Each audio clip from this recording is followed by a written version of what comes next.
I was witnessing my body heal. As soon as I finished, I knew straight away that this wouldn't be my last time fasting. But what if your body has always known the answer? This is the way back to your true nature and how we will all finally wake up.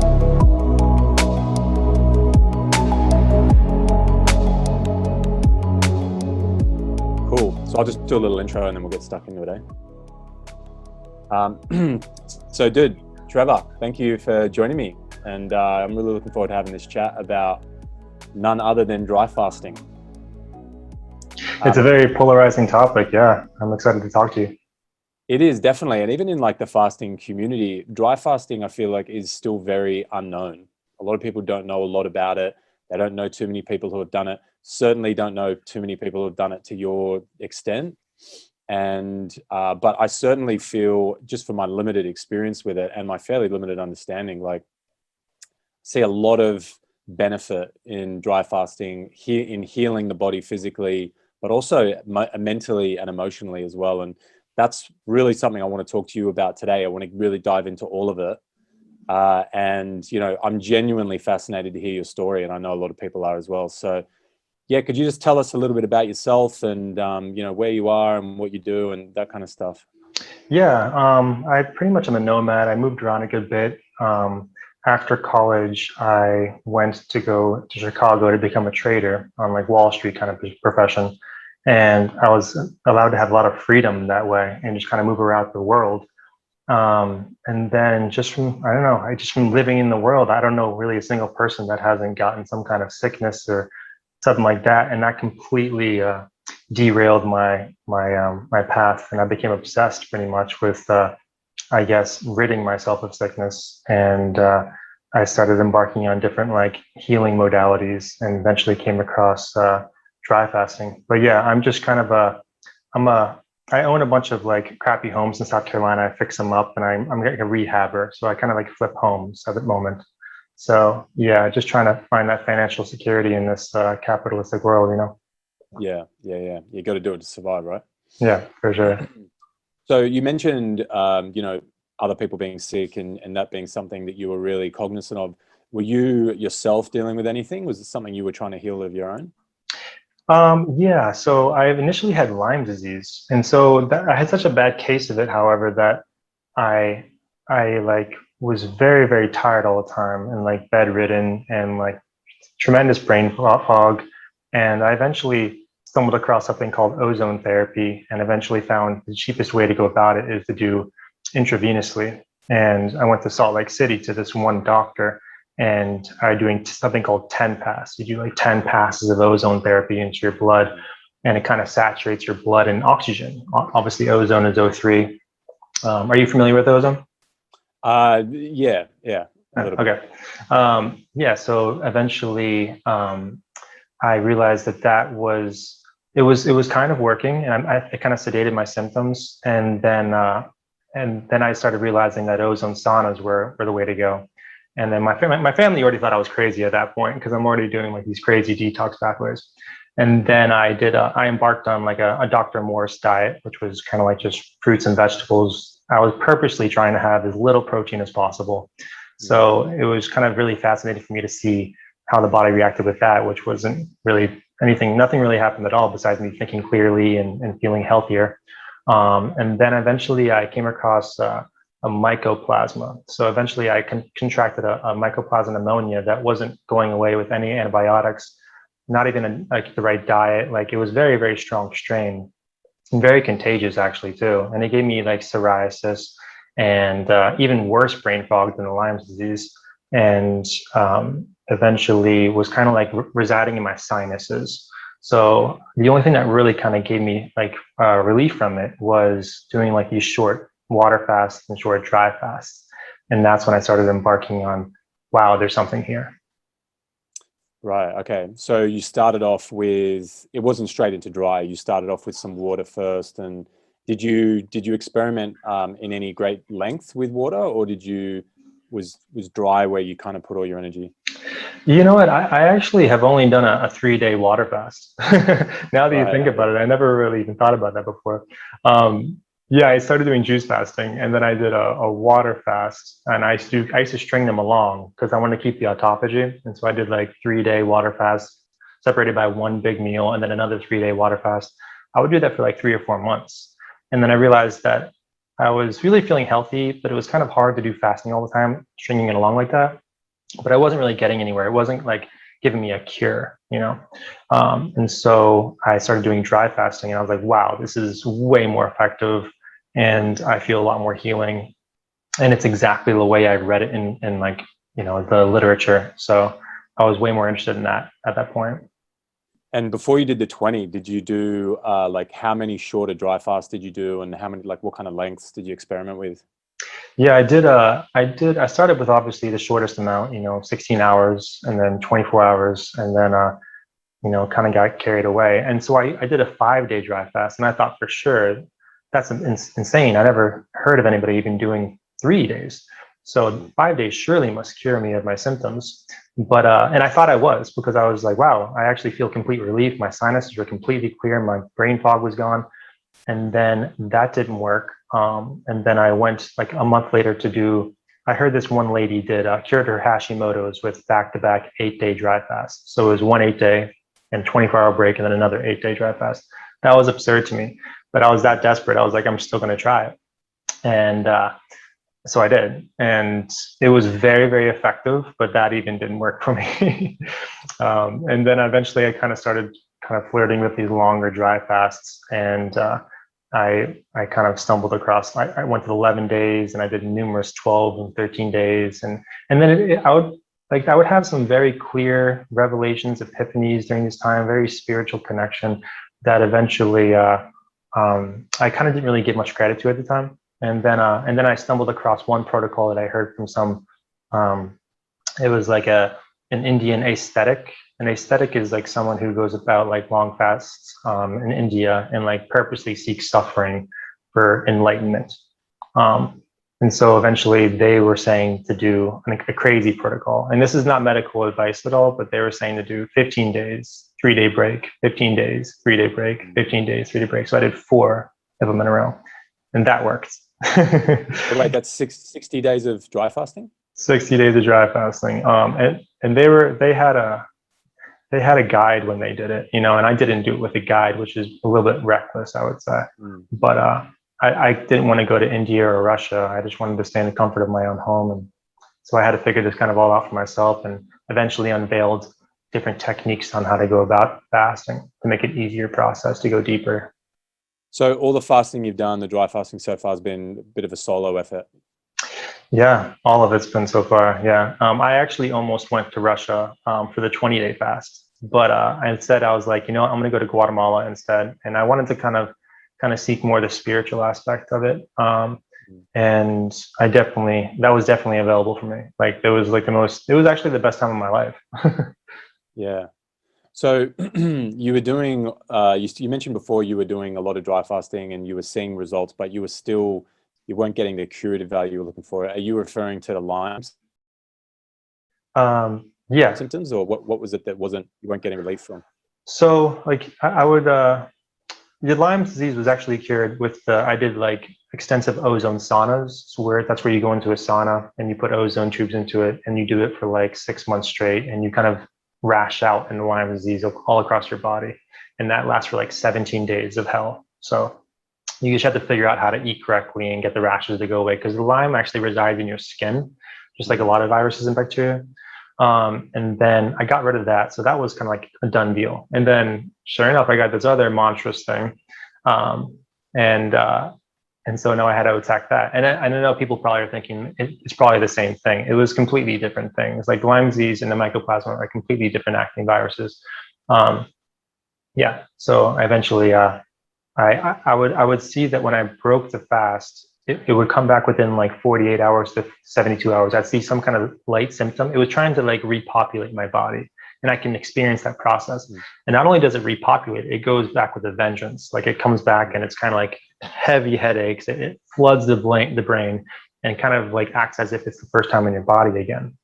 And so I would even like cry out of like sadness. That's when I realized the effect it had in my mind, because I'd go from complete elation and like euphoria to like depression. And I was just like, this is not my idea of life. I was like, it's lowering my life enjoyment at such a level that I was like, I'm going to do whatever it takes to kind of eradicate this.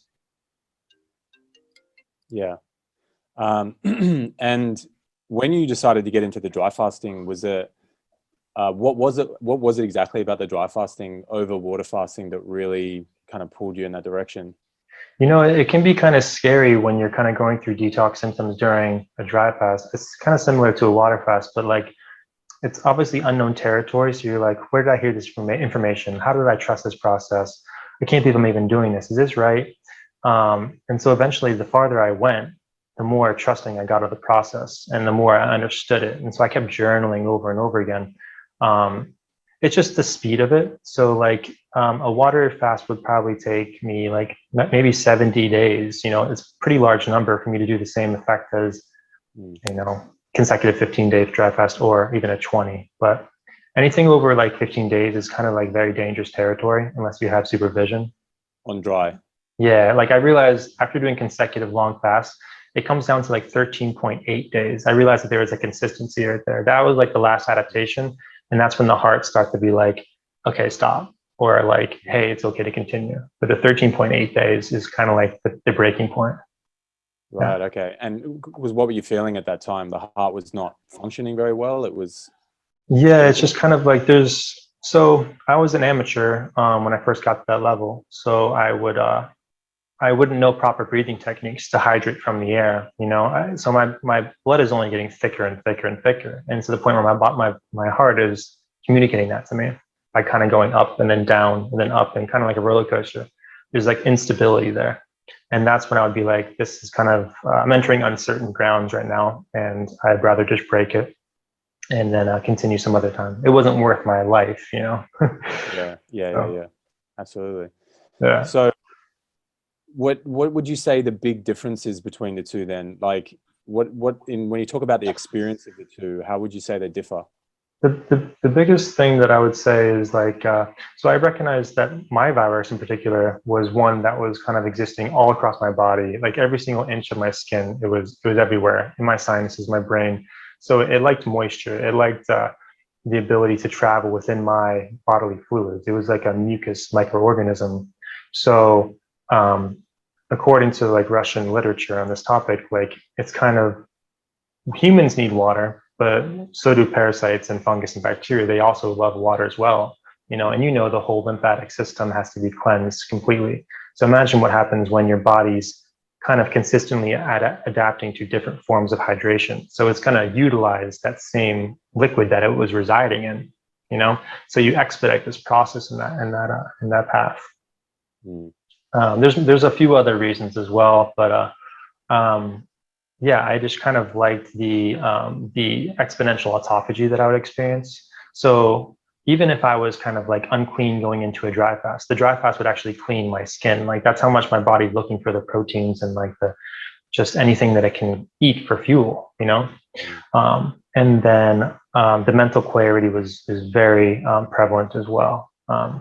So yeah, I just kind of like the fast amount of time that it takes for a dry fast. Yeah. You just mentioned about the fluid, and from what I'm gathering, you're talking about how when you're on a dry fast, the body goes internally into endogenous waters. Is that right? And then starts to look for hydration within, because obviously you're not taking it. I mean, you are kind of taking it in externally as well, aren't you? You're taking it in from the air. Yeah. And you are kind of, yeah. Yeah. But this is one of the big differences, right? That when you're dry fasting, the body starts to metabolize its own water sources. And that's where some of the deeper levels of healing come about. Yeah, absolutely. And I think that it's hard to conceptualize when you've been living your entire life on food, you know? So, and I think it's actually, so people always describe like bouts of clarity when they fast, you know, that's kind of, but they're temporarily experiencing their true self, their natural self. So I think that if you allow your body to adapt to different hydration, so it goes from hydrating orally, and then it goes to hydrating internally, you're hydrating off of your fat cells, you know, and then you're hydrating eventually off of the air. So that's when it becomes like more elite. You have to understand how to do breathing techniques and trust the process. And if you'll notice, like breatharians kind of like being near bodies of water, the very, I only know two, and they like to be near a lake, and they know be near a beach as well. They'll even immerse themselves in the water. And that's the only way to really sustain it, external hydration. Because I think it's kind of important to even note that what happens when you break a long dry fast, you can experience intense dehydration. So I'm completely okay 20 days. And then when I ingest water again, it's like my body's like, well, what are we doing now? We're switching over to external hydration. And now I'm experiencing dehydration, because it's kind of like, we're not doing that. We thought we were breatharian for a second, and now we're going back to being, a regular human. So the body has to like transition into a whole, a different system of hydration and breaking down water and hydrating itself. That's why it pays to kind of stay put, like you might hydrate, you might think you can move around, but you can't. Like every 20 minutes, you're going to experience extreme dehydration. So just kind of chill out, let your body kind of inflame back up like a water bag.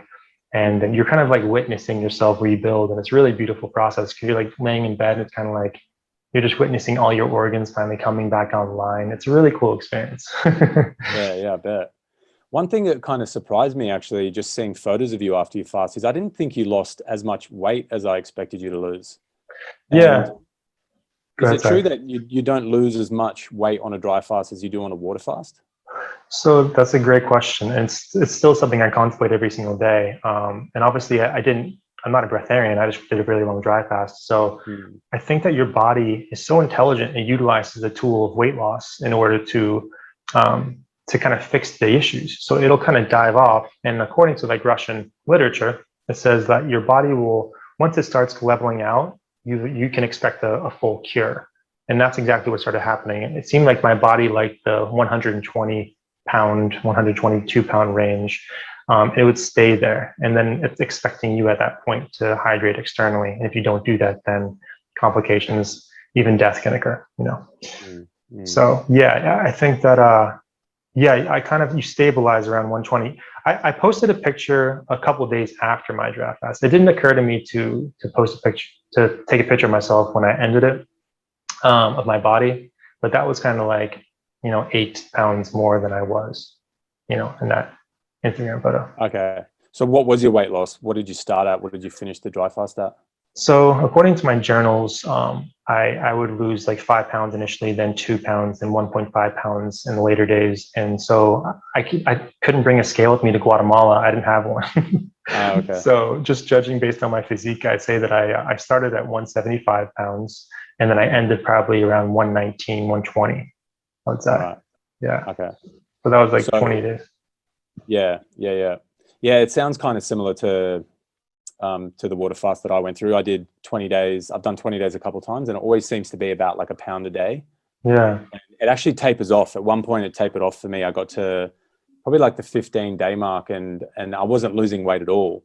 And from what I've learned, I think it's got something to do with just the hormone regulation and increased human growth hormone around that time. Yeah. For whatever reason, maybe it's like I was very skinny by that point. So I think there was some like conservation going on, my body trying to hold on to whatever it could. But yeah, that definitely fascinated me to see that. Did it take long for you to put the weight back on? How did you go about that? That was a very enjoyable process to do that. It took me until like maybe a couple of days ago. So I finished it January 16th. Now it's March 17th, I think, or 18th. Yeah. And so it took me about 2 months to put the weight back on. And I was eating fish raw, vegan for the most part, up until now, and I'm just as much of a glutton as I am someone who starves themselves, So I'll eat consistently, when it's not time to fast. There's a means to an end. But yeah, I saw the picture of you when you fasted the 40 days, and you were pretty much just as skinny as I was. Like it was you don't even look the same, Yeah, I know. It's like you don't recognize yourself sometimes. I've had people who I fasted around at that time, and they saw me only in like when I was fasting, and then they've seen me since. They're like, man, I did not recognize you at all. Yeah. You look like two different people. I live vicariously through you, actually. Yours like a fasting video of you eating honey. and yeah. just kind of like seeing reactions. Only a faster can really relate to that. And I was just Yeah. like, eat that honey, man. Yeah. um, I got to tell you, out of everything I ate after with a fast, like the honey almost felt like a little acidic. Like it was Interesting. kind of satisfying, but not really. The thing that really got me going was like the grapes, the Yeah, watermelon, the fruit really felt the best yeah, after the fast. totally. But actually, I was trying to eat after my 40 days. I did probably 3 days of water. Sorry, I did 3 days of watermelon juice. Wow. And then because I just thought I need to get on some juice before I start eating anything solid. Then I started eating grapes, but I could only eat like one grape every like 10 minutes, and then I'd probably eat about 10, and any more than that and I would be sick. Like my Yeah. stomach would really hurt. So it was a slow process. I can imagine it was the same for you, just slowly introducing food again. Yeah, it was. You have to like respect the process. Like you said, if Oh you ate yeah. like 100 grapes, you can really damage yourself. Mm. Um, and I've kind of done that before from breaking fast. I kind of go too eagerly into it. And I'm like, yep, I've overflooded my system. Hopefully this process as well, like just on fruits. But yeah, that's kind of crazy. Yeah, I think it's kind of something like your body intelligently will tell you what it needs. So if you eat too much honey, it'll be like, okay, this doesn't taste good anymore because your body's like, Mm. we have enough, you know? Mm. And I kind of like that. It's kind of like intuitive eating, you know? Yeah, yeah, and I think to even get anything close to that, or to get close to being in tune with your body like that, I think you need to go through a pretty deep level of detoxing anyway. Just because I think that's one of the biggest issues in general at the moment, is we're also out of tune with our body because the food that we're feeding ourselves is not designed for us. You know, it's processed, and it's it's inflammatory, and it's not until we actually get back in tune with nature and start eating proper foods and do some fasting that we actually realize that one thing, and you probably have experienced this, that we don't need to eat anywhere near as much food as we do. Like I don't need anywhere. I can eat, like, it sounds crazy, but I can have like a couple of apples for lunch and I'm like, I'm sweet. Like I don't need anything more. Of course I'll eat more than that, but like, I don't need to. If I really am being honest with myself, that's good. Yeah. And but before that, I was having lunchtime was a giant cooked meal, you know, and Yeah. I could never go back to eating that way. You know, I just physically couldn't do it. I would need a nap after every meal if I ate that way now. Yeah, totally. And you just don't realize that until you've gone through a certain level of this kind of detoxing and cleansing, because otherwise you're doing the same thing every day. And our bodies are so adaptive, right? Like we'll adapt to whatever we put in them. Mhm. And and we also just get used to having that level of energy that becomes normal for us. So Yeah. it's not until we actually do these kinds of things, we start to build a little bit extra energy and feel better in our bodies, that we become really sensitive to all the old foods we used to eat, the amounts that we used to eat. Even like, I find myself getting a little bit more sensitive just to energies of people and like energies of places, and, you know, and I used to think that was there was something wrong with me, because I'm like, why am I feeling that way around this person or this place? And I thought, no, man, I think it's just actually where my body's at. It's very sensitive at the moment, Yeah. in a good way, you know? Yeah. There's so Did you much go I through want to something like say. that? Excuse me? Yeah. Did you go through anything like that? Yeah, I definitely did. I think that sensitivity is obviously a good thing. That's kind of like what I consider like very holy kind of physical manifestation. I think that we're kind of lost as a species. I think mainly because the marketing is so good for food. You know, Yeah. like it's just too good. Like you can't even drive your car anywhere without seeing some place to eat or some marketing that's showing you how delicious a burger is or whatever. And it's just I've been looking at it this way, like you have voices inside your body. Everyone says they have voices, you know, and it's just kind of like an amalgamation of bacteria that whatever you fed last has the strongest voice, you know? Mm. It's like having a bunch of bratty children, you know, and then eventually you kind of like go long enough into a fast, the voices go away. What do you know? The bacteria don't have a voice anymore. So now you're in charge of your thought process and what's going on and what you put in your mouth, you know, and this bacteria can't think for you anymore, you know? Yeah. But yeah, I completely agree. Yes, I totally agree with what you're saying, man. It's like, when we talk about food addiction and like our behaviors around food, I think a lot of people associate that with just, you know, whether they just have a real taste for that food, or maybe a lot of people understand the emotional connection we have with food. I don't think a lot of people really realize that they have these little microorganisms in their body, parasites and fungus and bacteria that literally affect the way we think and feel about food. You know, they will, we think we're craving a burger. I mean, maybe we are, or very likely it's parasites that want to eat processed junk food and meats or if we're craving like starches and sugars, you know, that's very likely candida. Because I used to be a massive sweet tooth guy. I used to eat tons of sweets and lollies and sugars and even like potato chips and I actually don't even like half those things now. I don't like lollies and sweets anymore, like at all. And I used to be eating them all the time. Definitely throughout my process and all of the detoxing I've done, completely changed the way I think and feel about food. I'm certainly in the clear now. Like there's definitely still an element of control like that food has over me at times. You know, if I'm having a weak moment or if I'm having some cravings or whatever, I've got to like really check in with myself. But I know deep down, I really believe deep down that a lot of this is coming from internally, and that I'll get to a level of health where that those physical addictions, those food addictions I have just aren't going to have as much of an impact on like my day-to-day life as they have in the past. Totally. Yeah, no, I completely agree. I think that there's more to this, you know. I think that like when I was talking to you initially, when I first found you, I was like, damn, there's another guy out there that really cares about people, and he's trying to heal people, not only himself.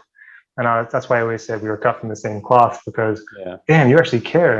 And you don't even ask for money sometimes from people. It's just kind of like, wow, here we go.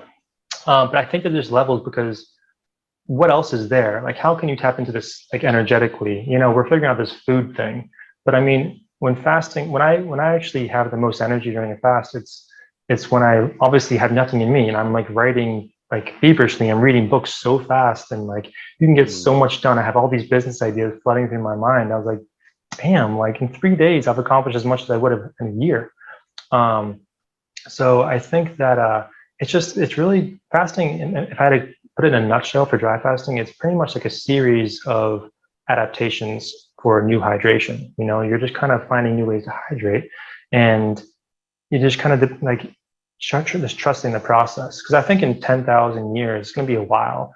We're going to break free from the structure that we have here, and we're going to become more and more breatharians. I think they're kind of afraid. They, meaning like people in power, you know, people with the money, people controlling. They're kind of afraid of you know, breatharians kind of, you know, just figuring it back out. Because I think that literature is just kind of forgotten. I shouldn't be the first one to scream this on top of a mountain. I shouldn't be the one that's telling you. That's why I feel like I'm in a simulation sometimes. I'm like, how could someone as little as me be telling people the good news, you know, how to heal themselves? And it's not really healing yourself. It's really just going back to your normal, natural, original state. Because right now we're in an unnatural state, as I'm sure you agree. Yeah, and it's not like you're saying, oh, everyone needs to do a 20-day dry fast, but it's like getting back to what's innately being human, and that is fasting is as part of us as eating is. You know, it's normal for us to go without food, and yeah, a lot of the time we didn't do it consciously, or we didn't do it intentionally. It was because food wasn't available, or we went through famine or something. But it's also been used as a conscious tool for a really long time, and not always to heal chronic disease. It was used to enhance our mind and enhance our physical body, not recover from something. Now it's something we more associate with recovery and healing, but it can be, you know, healthy people can do it. That's kind of why Saxon, you know, my brother got onto this journey with me, because he was like, all right, I'm not dealing with any like major illness or anything, and he's pretty healthy, but he's like, well, how much healthier could I be, you know? And he's completely changed his lifestyle. He fasts regularly now, and he's a really great advocate for that, because it has changed his life in a really positive way. But yeah, like if we go back to the dry fasting again, like I'm really curious to learn a little bit more about what it was like for you mentally and emotionally. Yeah, for sure. Like I kind of, speaking of Saxon, like I know that he was showing his tongue on Instagram, and that's kind of a vulnerable thing to show. Even I haven't showed my tongue right now, but I actually, it went through in stages. It gets scary. And like, as a matter of fact, that's all I really cared about during the fast. Like, how is my tongue progressing? And eventually it became pink again. And I was like, yeah, right. Thank you, God. Fully pink. Did it? Yeah, fully pink. Oh, So, wow. Okay. and that kind of shows you the tools that your body's using at that moment. So like, for instance, it'll kind of go through like a drier state on purpose, just to kind of dry out something that's needing that water, and then it'll go back to feeling like good and like hydrated again. I'm like, where am I getting this water from? I feel like I almost felt like I was sleepwalking when I was sleeping and drinking water at night, and then and just not knowing about it. Which I would have dreams that I would like be in like a different world, and I would have like a cup of water, and I'd wake up kind of like drinking water in my dreams is kind of like a nightmare, like, damn it, I broke it, shit. Yeah, and so pretty much emotionally, so my emotions are completely dependent upon what I'm curing. So something will fight back. So anybody who embarks on dry fasting, the first 3 days are really hard because your bacteria is telling you to stop doing this because they're dying, and please feed me now. It's just like anybody weaning off any drug, you're kind of going cold turkey. And then if you're going against like a certain parasite, like they're successful. They'll make you break your fast before they die. And they're like, yes, we get to live on the host a little longer. But if you make it through, it's a sense of euphoria. It's like what I call an ancestral like celebration. Because now you have all these, because your DNA goes back farther than you can even believe. And then somebody maybe 2,000 years ago contracted a bacteria that you currently have in this very day. And now for you to eradicate that, you're getting that. This is how I kind of look at it. That DNA, that ancestor, be like, bravo, you did it, And then it's just kind of like a constant like DNA celebration once you break through barriers and like these karmic releases. And it's profound how much physical and spiritual intertwinement there is to kind of, you're cleansing both worlds, So I would cry out of sadness toward the beginning of the fast, and then once you get past a certain phase, you're starting to cry out of like joy, like the world is so beautiful. And right now I'm denser because I'm eating again, so I'm not like as it's not as available to kind of cry just because a damn feather's floating in the air. But yeah, there's definitely a roller coaster of emotions for sure. Physically, what was your energy like from throughout? So sometimes you get like really tired and you're like, man, maybe I should break a fast. And you just kind of feel like your body's going through detox symptoms. It's kind of like, okay, we're working on something here. My heart rate kind of sped up for a little bit.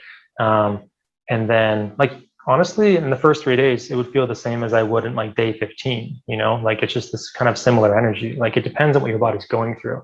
So it's just like waves of euphoria and kind of obstacles. So you're going through those adaptations and you're curing things along the way. So your energy will slow down once it refocuses on that, quite like it does when you eat food. All your red blood cells go to your stomach. But if you give your body that much of a rest, it's kind of like they're going to work for you. They're finding different things to work on. Like they've healed pretty much all my organs, and I would feel it. I'd be like, oh, they're working my liver right now, or they're working on whatever, my heart, and it would just be like, since your lymphatic system is getting such a cleansing because they want that, your body wants that hydration, like all your lymph nodes will go down and it'll be completely clear. But like all these canals are being unblocked, and in the end of the day, I think that's what people are dying from, is really just blockages, So if you unblock that, what healthier thing could you do? That's it. Yeah. And that really, that brings that word detoxification back into the conversation. And it's a massive part of fasting. When we're trying to heal physically or mentally and emotionally, like we're detoxing that physical, mental and emotional blockage. And dry fasting is one of the things that I've experienced to be the best form of that detox, because, if you look at, water fasting obviously is another great one, but even if you take water out of the picture, like water is a great solvent and it does help move a lot of things in the body, but it still puts a bit of work, it puts a big workload on the kidneys and the adrenals. If you take that out of the picture, you just talked about energy, it actually creates a lot more energy in the body, and it gives the adrenals and the kidneys a huge rest. And I feel like that's the reason why when you do a dry fast, you see that level of kidney filtration that I've just personally never seen, or any of my clients, I've never seen them get on a water fast. Yeah. And so when you dry fasted, throughout or in all your dry fasts compared to your water fast? Like, are you looking at your urine? Are you seeing a big difference in the urine compared to your water fasting? Yes. So obviously, I mean, I've only done a 72-hour water fast, but I would obviously compare my urine throughout the dry fast, and I can see where I'm at. So the first 3 days, it gets more yellow, a little bit darker, and then you go into ketosis, and it gets clear again, and then you start getting a little bit yellower, and then once it gets brown, that's when it's kind of utilizing muscle tissue. I know people are very scared of that, but you can always rebuild it later on. But you'll see kind of like a lot of filtration, like a ton. It's insane. And mucus as well. And the mucus is what I kind of would define as my mycoplasma leaving my body, because it would be a thicker kind of mucus, more like viscosity to my saliva kind of thing. But yeah, I would just kind of compare that. And then obviously you're peeing every single day of the 20-day dry fast. Towards the end, it's more like once a day. But yeah, for sure. Do you have a website? Do you blog any of this? Do you have photos of this stuff like up for anyone to see? So like I haven't taken pictures of my urine. I've only taken pictures of my symptoms, kind of like going down, and taking pictures of my tongue. So I was going to release that all kind of like in a book, and it was just kind of going to be like showing all my journal entries, and then showing completely like disclosure of everything, even the medical document saying that I had something, and then like now it's not there, and and it's just kind of like, okay, so this is not all just BS. So I don't have the pictures of the urine, but it's just what I have on my Instagram channel, and I have a YouTube channel. So right, okay, yeah. And you're writing about it, right? Are you writing about this story, or are you writing about dry fasting in general? Yeah, I mean, I kind of see like me writing a couple books, one of which, the first one is going to be the physical pathway. So if people want like a blueprint towards how I healed myself of these certain conditions, then this is what I did, So, and I don't know of a book like that out right now. And then the second one's going to be more so what I want to talk about, which is the spiritual aspect. Because I know people probably don't care much about the spiritual when they're suffering from a physical ailment, But at the end of the day, I think that's really what's happening, is like you're going back to your true nature, your true self. And it's just, it's just kind of like a beautiful process to experience. Yeah. I kind of want that for everything, because they kind of start unveiling. I really didn't even know. I couldn't really authentically say that God existed up until I started fasting. And I was like, oh, God exists within you. This is really obvious now. So that was kind of like a different revelation. So do you think it's something that everybody can experience when they dry fast? Absolutely. I do think that. And it's very daunting, like who wants to go without food and water, like all this trauma and addictions and karmic stuff they have to get over, even their physical ailments, things they identify with. I'm just like, I think I'm a hardcore person, and you must be as well. You did a 40-day dry fast. It's crazy. So like water fast, but water fast. Sorry. Yeah. I'm not going to take your crown. No, I mean, you're not Jesus Christ yet. I feel like I really feel like Jesus Christ was just nothing more than just a dry faster who got unveiled this information. You're a hiking dry faster, and now what do you know? You have the answers to the universe, and I think that's there for the taking. I think that you can reveal these answers without any books at all. You're just kind of sitting in love and light, and you're starting to download all this information. It's so profound. I can't even explain it without people experiencing it. But I wasn't really open to that until the later dry fast. But yeah. So, like, for people listening who probably have very limited or no experience with fasting, or perhaps dry fasting, like, what would you say is a good place for them to start? How do you get into this for someone who's a complete novice? Well, like, there's obviously like, ancient doctors that would be like, if you're not a doctor yourself, you're kind of a fool. So you kind of just need to start small and start experimenting, with fasting, intermittent fasting. Maybe do an extended fast and then see how your body feels. And journal, take notes. You don't need to like tell the world about it.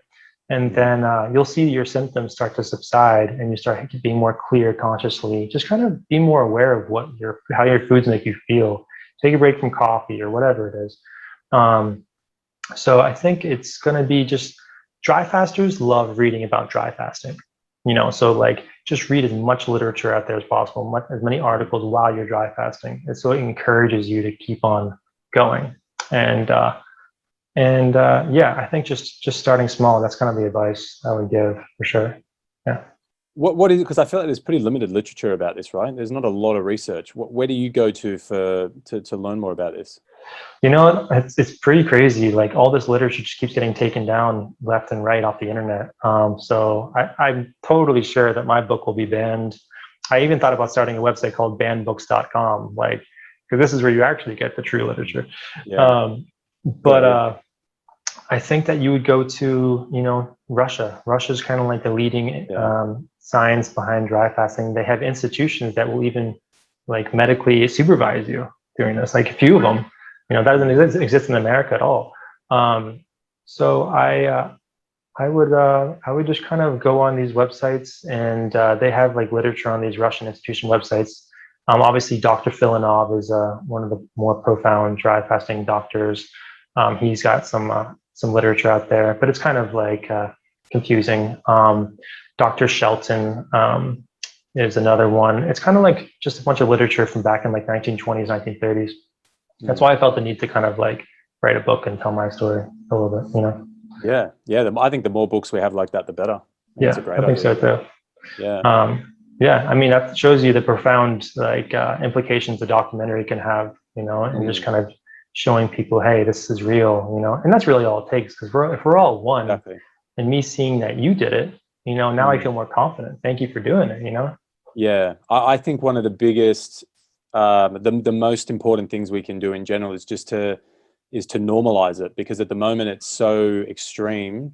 And don't get me wrong, like a 40-day water fast, 20-day dry fast, that is a little extreme. But what you're proving, what I'm proving, is that it's possible, you know, and it's not something everybody needs to do. Even just on a small scale, you know, missing a meal. I always tell people, like, just don't eat breakfast, intermittent fast. And if you do that as a lifestyle, you'll see a big shift in your energy and the way you feel. Yeah. But certainly just like practicing smaller fasts, you know, is a great way to go. So yeah, just like normalizing this concept that most people are really afraid of, that doctors and like the medical professionals and the authorities on health that we go to, that most people go to, they don't believe in. They don't believe that the water fasting is legitimate, and yet, like, it's one of the most, water fasting, dry fasting is one of the most healing things you can literally do. Yeah. You know? And if you do it properly, it's safe. You know, Yeah. it's just about getting educated. Really that's another reason why I think I'm in a simulation as well. How could our very own doctors tell you not to water fast or dry fast? Like, it is the most profound healing mechanism you could possibly do. And it just shows you one thing is, like, we are using artificial energy sources, you know, like in order to feel energy again, you know, but we're not even experiencing true natural energy. Like, people doing 3 or 4 cups of coffee in a day, you're pretty much just nullifying that sensor in your brain that tells you that you should rest. You know, it's like, oh, I'm blocking that sensor constantly, and it's like your body's just confused.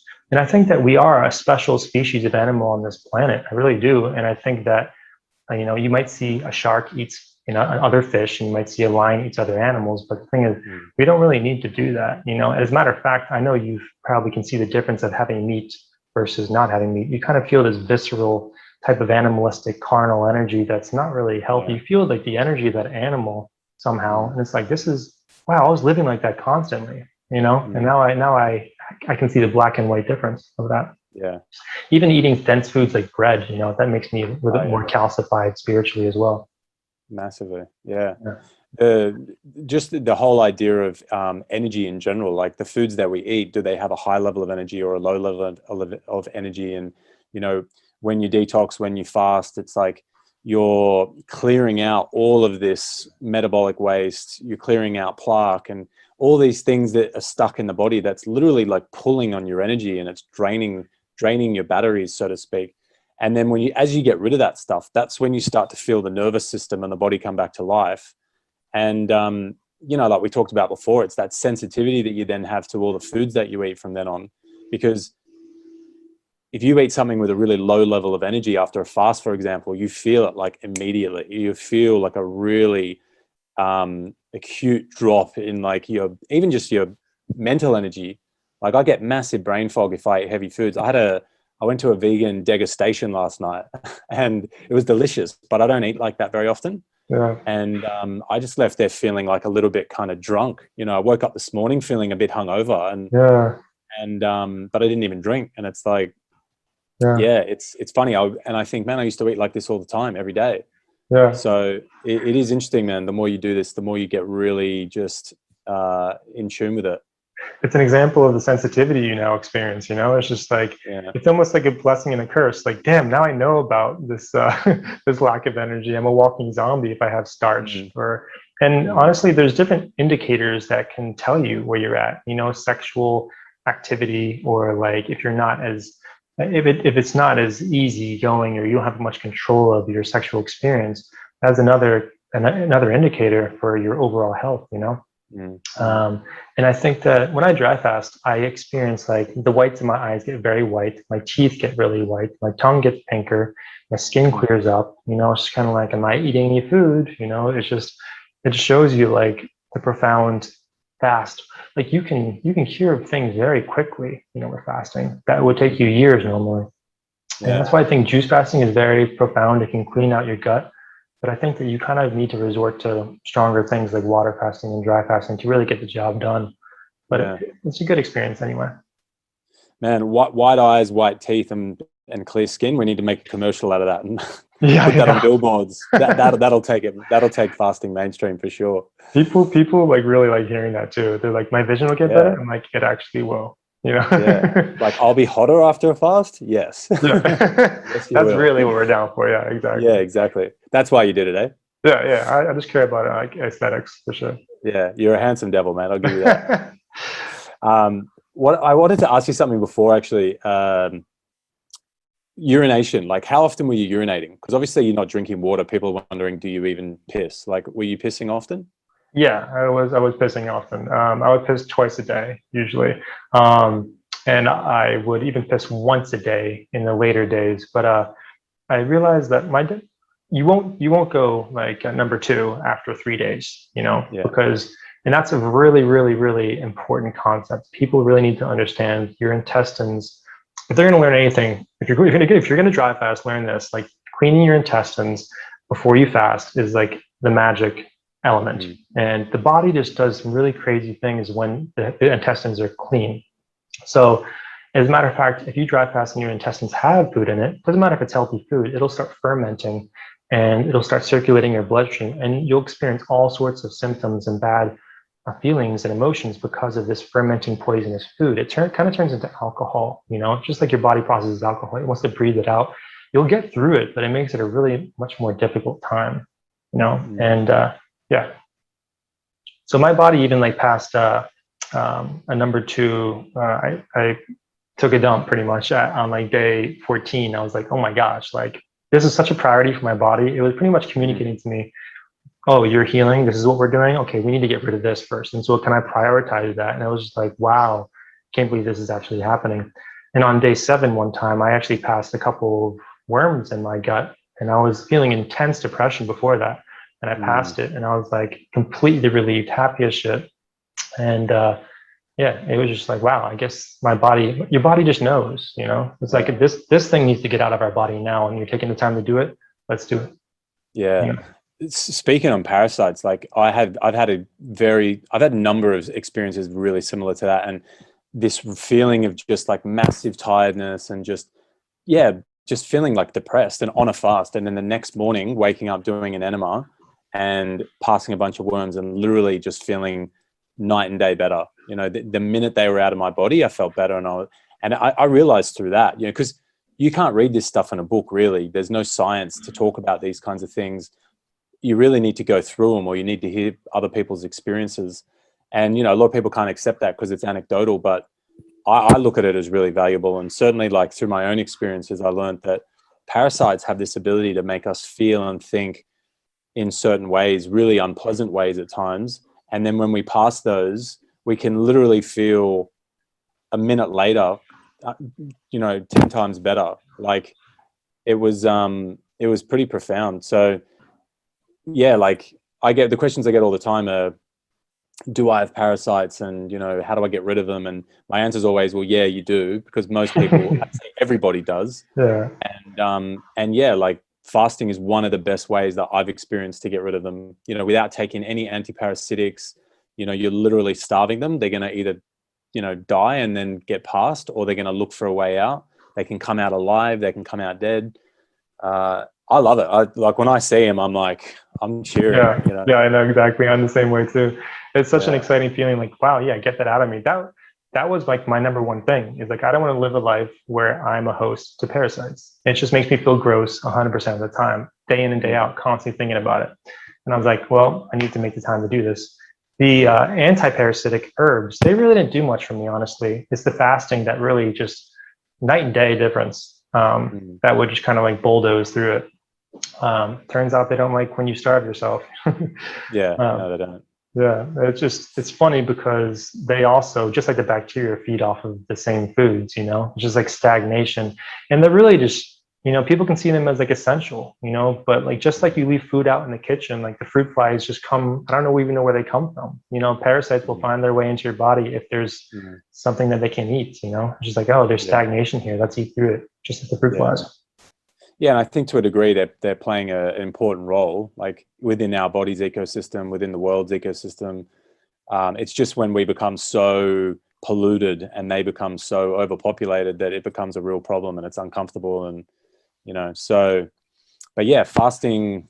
I don't want to say that fasting fixes everything, even though part of me sort of believes that it has the ability to if we use it correctly.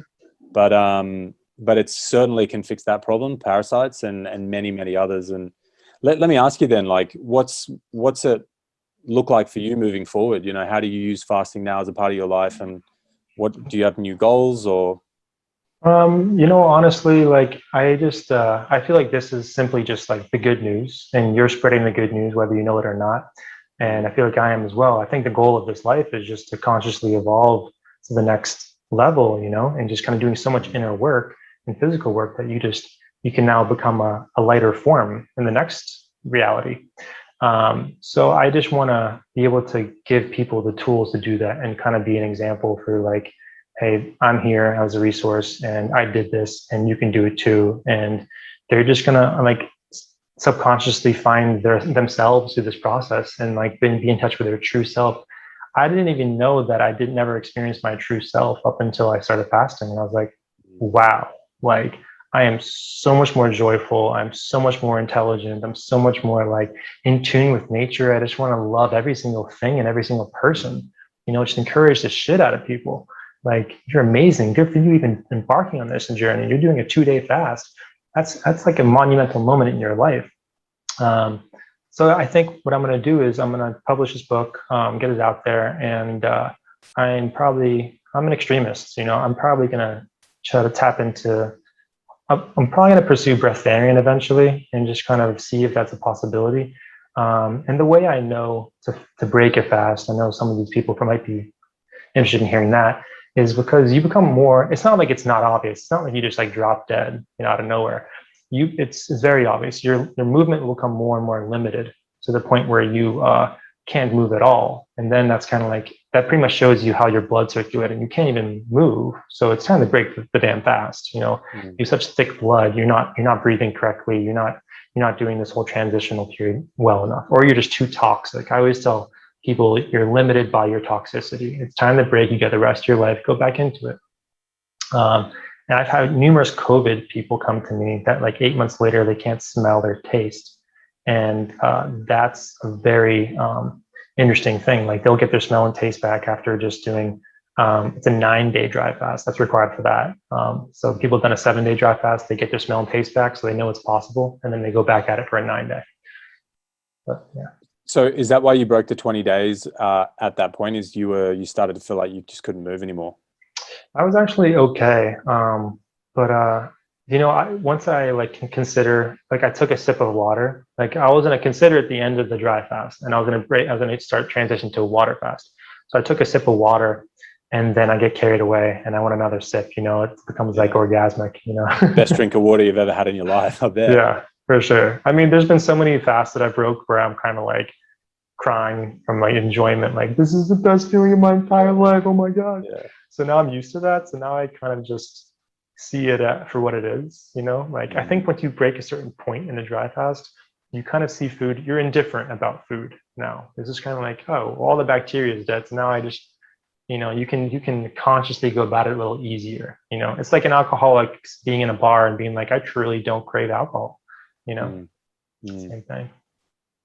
Yeah, it's fascinating, man. Well, yeah, dude, like you're a fantastic advocate for it. I think what I love about it, and the message that you're spreading, is I feel like you're an everyday guy. Like you're really relatable, and I think that's another way that it's going to really be another useful way for us to bring this message to mainstream, is by being relatable and being kind of everyday people, where we're not monks in a mountain. We're not like, your quote unquote hippies. No offense to hippies, but yeah, just it's something that we can all use, big or small, in our everyday lives, regardless of what diet we eat. Yeah. And regardless of what our goals are, like there's something to gain for everybody when we start to incorporate more fasting into our life, and we do it responsibly and make sure we're educated. And yeah, man. So I appreciate you. You've been a really, really amazing anchor in this entire community. I know you're only going to grow, especially after the documentary. But yeah, you even brought me on board, and I just want to say thank you very much for doing that, because you've helped a lot of people even through that ripple you created in the world. So. It's just amazing that you're keeping going with this process, and you haven't faltered at all. Yeah. Well, not on screen anyway. There's a lot happens behind the scenes, but I try to be transparent about it all, because that's the side of it that is definitely important as well. Like it's not all, as we were saying earlier before we jumped on. It's like it's not all butterflies and roses. It's like there's a lot of this journey is really tough, and there's a lot of like failures and there's a lot of triumphs, and all of it is important, and being honest about all of it is important. So yeah, man, I appreciate you jumping on, and yeah, let's chat again soon. For sure, man. I had a lot of fun. Thank you very much again, man. Yeah. Awesome, dude.